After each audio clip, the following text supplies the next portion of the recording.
அன்பார்ந்த சகோதர சகோதரிகளே, இயேசுவின் நண்பர் ஆவோம் என்ற இந்த நிகழ்ச்சியின் வழியாக இந்த நாளிலும் உங்களை சந்திப்பதில் நான் மகிழ்ச்சி அடைகிறேன்.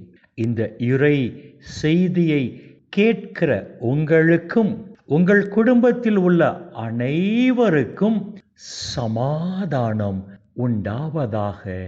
ஆமேன். அன்பு சகோதரா, அன்பு சகோதரி, இன்றைய நாளின் தியானத்திற்காக நாம் எடுத்துக்கொண்ட இறை வார்த்தை புனித பவுல் ரோமையருக்கு எழுதிய திருமுகம் 5ஆம் அதிகாரம் 4வது இறை வார்த்தையின் 2வது பகுதி. தகைமையால் எதிர்நோக்கும் விளையும் என அறிந்திருக்கிறோம் என்று புனித பவுல் இங்கு எழுதுகிறார். தகைமை என்ற இந்த இறை வார்த்தையானது பழைய மொழிபெயர்ப்பில் மனத்திண்மை என்று சொல்லப்பட்டிருக்கும். ஆங்கில மொழிபெயர்ப்பில் இந்த இறை வார்த்தையானது கேரக்டர்ஸ் என்று சொல்லப்பட்டிருக்கும். எதிர்நோக்கு என்ற இந்த இறை வார்த்தையானது பழைய மொழிபெயர்ப்பில் நம்பிக்கை என்று சொல்லப்பட்டிருக்கும். அன்பு சகோதரா, அன்பு சகோதரி, ரோமையருக்கு எழுதிய திருமுகம் 5ஆம் அதிகாரம் 3-4 இறை வார்த்தைகளில் புனித பவுல் 4 காரியங்களை அழகாக கோர்வையாக சொல்லி வருகிறார். இயேசு கிறிஸ்து வழியாக நாம் பெற்றுக்கொண்ட கடவுளின் அருளால் நம் வாழ்வில் வரும் துன்பங்களை நாம் எந்த முறுமுறுப்புமின்றி நாம் மகிழ்ச்சியோடு ஏற்றுக்கொள்கிறோம். இது முதலாவது. இவ்வாறு இயேசு கிறிஸ்துவின் வழியாக நாம் பெற்றுக்கொண்ட கடவுளின் அருளால் நம் வாழ்வில் வரும் துன்பங்களை நாம் மகிழ்ச்சியோடு ஏற்றுக்கொள்ளும் போது நாம் பொறுமை என்கிற பரிசுத்தாவின் கனிகளின் தன்மைகளில் நாம் சொலித்து ஆவிக்குரிய இயல்பில் வாழுகிறோம். ஊன் இயல்பை விட்டு வெளியேறி ஆவிக்குரிய தன்மையில் ஆவிக்குரிய இயல்பில் வாழ்கிறோம். இது இரண்டாவது.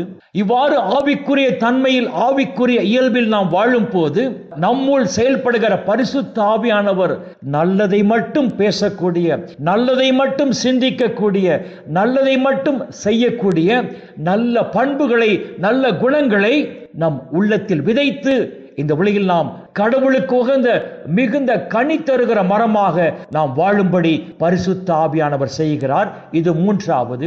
இவ்வாறு இந்த உலகில் தூய ஆவியின் துணையோடு நாம் சுவை மிகுந்த நல்ல கனி தருகிற மரமாக, பரலோக பிதாவுக்கு ஏற்ற மிகுந்த கனி தருகிற மரமாக நாம் வாழும் போது கடவுளின் மாட்சியில் நாம் பங்கு பெறுவோம் என்ற நம்பிக்கையும் நம் உள்ளத்திலே எழும்படி செய்கிறார் என்று புனித பவுல் இங்கு அழகாக சொல்லுகிறார். நல்ல கனி தருகிற மரமாக வாழும் போது கடவுளின் மாட்சியில் பங்கு பெறுவோம் என்ற நம்பிக்கை நம்முள் தோன்றும்படி செய்கிறார்.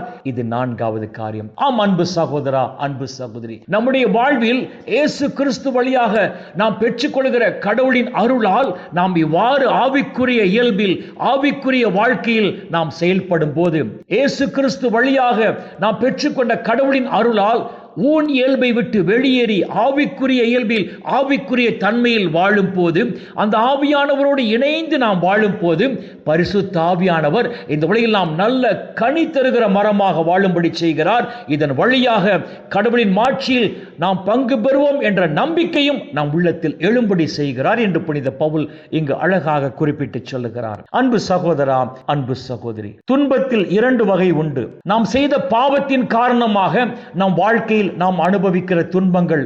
இந்த துன்பங்களை மகிழ்ச்சியோடு ஏற்றுக்கொள்வதால் எந்த சிறப்பும் இல்லை, எந்த நன்மையும் இல்லை. மாறாக இந்த உலகில் கடவுளுக்கு உகந்த பரிசுத்தமான வாழ்க்கை வாழும்போது கடவுள் நம் வாழ்வில் அனுமதிக்கிற துன்பங்களை நாம் முகமலர்ச்சியோடு ஏற்றுக்கொள்ளும் போதுதான் அது கடவுளுக்கு உகந்ததாக இருக்கிறது. அப்போதுதான் நாம் ஆசி பெற்ற மக்களாக வாழ்கிறோம் என்று சொல்லி புனித பேதுரு தான் எழுதிய முதல் திருமுகம் 2ஆம் அதிகாரம் 20ஆம் இறை வார்த்தையில் தெளிவாக சொல்லுகிறார். அன்பு சகோதரா, அன்பு சகோதரி, இயேசு கிறிஸ்து வழியாக நம் மீது பொழியப்படுகிற அந்த கடவுளின் அருளை நாம் நிறைவாக பெற்றுக்கொள்வோம். இவ்வாறு இயேசு கிறிஸ்து வழியாக நாம் பெற்றுக்கொண்ட கடவுளின் அருளால் நம் வாழ்வில் வரும் துன்பங்களை மகிழ்ச்சியோடு ஏற்றுக்கொண்டு பொறுமை என்கிற பரிசுத்தாவின் கனிகளின் தன்மைகளில் சொலித்து ஆவிக்குரிய இயல்பில் ஆவிக்குரிய தன்மையில் நாம் வாழும் போது பரிசுத்த ஆவியானவர் இந்த உலகில் நாம் கடவுளுக்கு உகந்த நல்ல கனி தருகிற மரமாக வாழும்படி செய்கிறார்.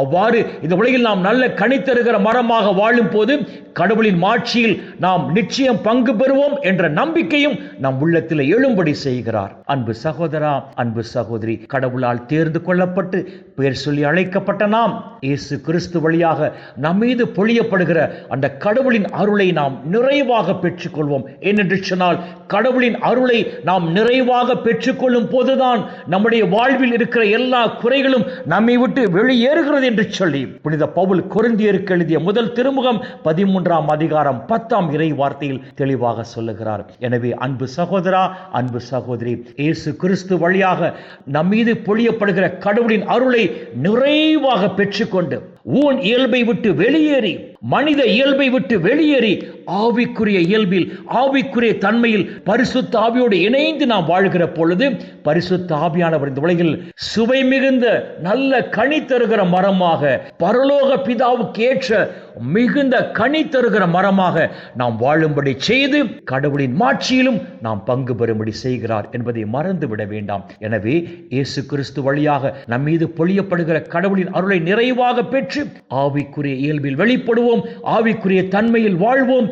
அப்பொழுது பரலோக பிதா இந்த உலகிலும் நம்மை ஆசீர்வதிப்பார், அந்த நிலை வாழ்வையும் நமக்கு பரிசாக தருவார். இந்த இறை சிந்தனைகளோடு நாம் ஜெபத்திற்குள் கடந்து செல்லுவோம். மக்களை, எங்களை நேசிக்கிற நல்ல பிதாவே, அப்பா, இந்த உலகில் இன்னும் ஒரு நாளை நீர் எங்களுக்கு சேர்த்து தந்த உம்முடைய கிருபைக்கு நன்றி நன்றி நன்றி சொல்லுகிறோம். இந்த நாளிலும் உம்முடைய உயிருள்ள வார்த்தைகளை எங்களுக்கு உணவாக கொடுத்தீரே அப்பா, உமக்கு நன்றி சொல்லுகிறோம். இயேசு கிறிஸ்து வழியாக எங்கள் மீது பொழியப்படுகிற உம்முடைய அருளை இந்த உலகில் நாங்கள் நிறைவாக பெற்று உமக்குகந்த ஆவிக்குரிய தன்மையில், ஆவிக்குரிய இயல்பில் நாங்கள் வாழும் போது அப்பா பிதாவே, இந்த உலகிலும் தேவரீர் எங்களை ஆசீர்வதித்து அந்த நிலை வாழ்வையும் எங்களுக்கு பரிசாக தருவீராக. அப்பா பிதாவே, இந்த இறை செய்தியை கேட்கிற அனைத்து மக்களையும், அவர்கள் குடும்பங்களையும் விண்ணக ஒளி பீடத்திலிருந்து தேவரீர்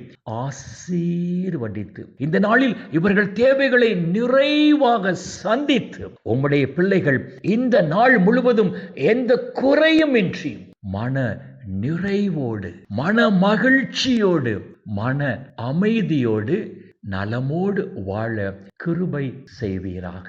இயேசுவின் பரிசுத்த நாமத்தில் ஜெபிக்கிறோம் நல்ல பிதாவே.